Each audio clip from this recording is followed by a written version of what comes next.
દશામાના વ્રતની સંપૂર્ણ વિધિ. દશામાનું વ્રત એ અષાઢ મહિનાની અમાસથી શરૂ કરવામાં આવે છે. કોઈ જગ્યાએ આ વ્રત શ્રાવણ સુદ એકમથી પણ શરૂ કરવામાં આવે છે. આ વ્રત દરમિયાન દશામાની મૂર્તિ અથવા માટીની બનેલી સાંઢણીની પૂજા કરવામાં આવે છે. દશામાને મોમાઈમાનું જ સ્વરૂપ માનવામાં આવે છે.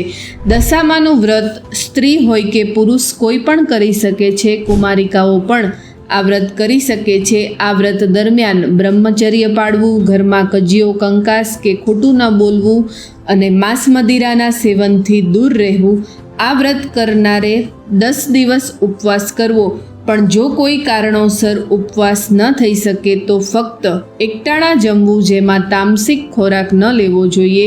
દશામાનું વ્રત કરનારે સૌપ્રથમ સવારે વહેલા ઉઠીને નિત્યકર્મમાંથી પરવારી સૌપ્રથમ અખંડ દીપ પ્રજ્વલિત કરવો. આ દીવાને 10 દિવસ સુધી અખંડ રાખવાનો હોય છે. એ પછી દશામાની મૂર્તિ કે સાંઢળી જેની પણ સ્થાપના કરવાની હોય તેને સ્નાન કરાવવું અને એ પછી એક બાજોઠ ઉપર માતાજીની મૂર્તિની સ્થાપના કરવી. બાજોઠ ઉપર લાલ કાપડ અને ઘઉંનું સ્થાપન કરવું, સાથે જ એક કળશનું સ્થાપન કરવું જેમાં શ્રીફળ અને નાગરવેલના પાન મૂકવામાં આવે છે. એ પછી માતાજીની મૂર્તિનું સ્થાપન કરવું. સ્થાપના કર્યા પછી માતાજીની 1600 ઉપચાર પૂજા કરવી. રોજ માતાજીને ફૂલનો હાર અને રૂમાંથી બનાવેલા નાગલા અને ચુંદડી ચડાવવા. સવારે માતાજીને પ્રસાદમાં ફળ અર્પણ કરવા. બપોરે થાળ ધરાવવો અને સાંજના સમયે માતાજીને દૂધ અર્પણ કરવું અને સાંજના સમયે માતાજીની આરતી પણ કરવી. વ્રત કરનારે સૂતરનો દોરો લેવો, જેની 10 ગાંઠ વાળીને પૂજામાં રાખવો. એ પછી રોજ એક ગાંઠ છોડવી. આ રીતે 10 દિવસ આ વ્રત કરવું. પછી 10મે દિવસે 10 મુઠ્ઠી ચૂરમું બનાવીને માતાજીને ધરાવવું.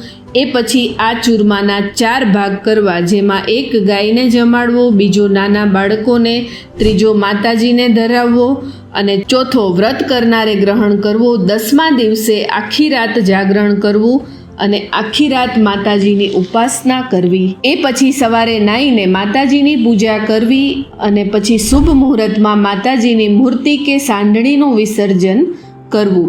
સાથે જ કળશનું શ્રીફળ, ઘઉં અને સૂતરના દોરાને પણ મૂર્તિની સાથે જ પવિત્ર જળમાં પધરાવવું.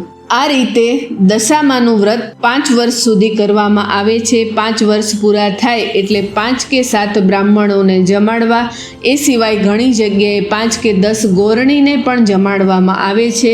યથાશક્તિ દાન દક્ષિણા આપીને આ વ્રતને ઉજવવામાં આવે છે. જો કોઈ સ્ત્રીને આ વ્રત દરમિયાન અડચણ હોય તો એવી સ્ત્રીઓએ ઉપવાસ જરૂર કરવો અને વ્રત પણ જરૂર કરવું, પણ પૂજા કોઈ બીજી વ્યક્તિ પાસે કરાવવી જોઈએ.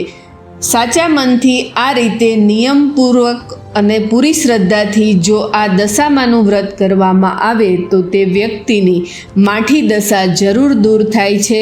તે સ્ત્રીના પતિ અને સંતાનનું હિત થાય છે. ઘરમાં સુખ, શાંતિ અને સમૃદ્ધિ આવે છે. વ્રત કરનાર દરેક વ્યક્તિની મનોકામના માં દશામાં પૂર્ણ કરે છે અને માઠી દશા પણ જરૂર દૂર કરે છે. જય દશામાં. બધા જ ભક્તોની માઠી દશા દૂર કરજો.